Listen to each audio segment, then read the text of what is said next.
Hi everyone, welcome back to my channel, and for today's video, andito tayo sa East West Road, Amadeo, wherein we have a property na andito mismo sa highway. Meron tayo ditong mga commercial lots and meron tayong residential lots. So this one is actually near Tagaytay and near Amadeo Bayan, just around 10 minutes going to Amadeo Bayan, and going to Tagaytay is just around 15 to 20 minutes, no? So ayan, kung makikita nyo po, ito po yung aerial shot of the property. Ayan po yung going way to Tagaytay. And this property po is having development, which is yung concrete roads nya, drainages, and meron siyang mga 10 meters actually yung wide ng mga concrete roads. Then there will be a guardhouse, lines for electricity and water, perimeter fences. So ito po yung mga location ng commercial and residential lots. Ayan, as you can see. And ayan po, nag-i-start na po yan ang clearing, no? And ipapakita ko sa end of the video kung ano yung sample na itsura ng ating mga finished projects. So here guys, is pinapakita ko lang kung gaano ka-accessible yung ating property from Aguinaldo Heights. Guys, nakita nyo naman yung ating drone shot ng property. So napakaganda po, no? Maaliwalas. Ngayon nga guys is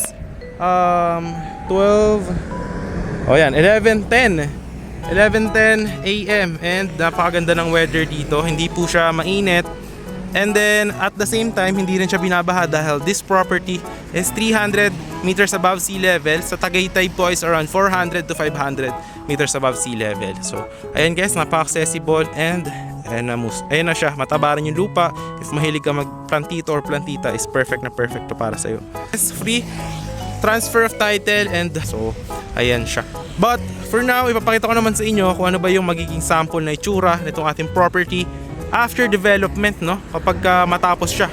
So bigyan ko kayo ng mga sample natin mga project na tapos na. Dito lang din sa Tagaytay, no? Dito lang din sa may Tagaytay, Silang, dito rin sa Amadeo, Mendez. Yung pakita natin dito sa video na to. Guys, yung sample na itsura ng ating projects kapag tapos na po siya. So actually, ito is Silang Cavite din siya. Ganito yung mga sample natin ng mga finished projects. So no required house design po siya. As you can see, yan, depende po sa owner kung ano yung gusto nyo ipatayo na house. Ayan. So different designs po yan. Magkakaiba po yung mga bubong, and pwede rin po magpagawa sa contractor nyo. And yan guys, may mga linya na rin yung Meralco for electricity, and meron na rin siyang water. At makikita nyo guys, malapad yung mga concrete roads dyan. Ayan. So perfect na perfect siya for the getaway property. Meron ding basketball court, merong multi-purpose hall and playground na talagang perfect na perfect para sa small family or you are with your kids, para healthy living. Actually maganda rin mag-walking dito, lalo pagka madaling araw is naghahamog po dito, dahil this property, ito pong develop na project natin, is just around 8 minutes to Tagaytay boundary, no? Kaya napakalamig po talaga ng weather niya. So ayan po yung ating video. Maraming po, ayun guys, kung nakita nyo, ganun lang din yung magiging itsura nitong property after the development. So ayan guys, napakaganda, no? Ayan, 200 square meter ng mga cots, and very cold po dito sa area natin na to. Napakalamig po ng weather, and kapag gabi is ano rin siya, nag-fog din po dito. So no required house design siya. It's free transfer of title po siya. And yun guys, if interested kayo, ayan, meron dito mga 200 cuts. May mga commercial lot. Ibig sabihin ng commercial lot is nandito sa tabi mismo ng highway. Semi-commercial is nandun sa likod. Residential is nandun sa likod. So ganun siya. Pag commercial lot, tulad nito mga nasa highway, pwede ka magtayo ng business, di ba? Sa future.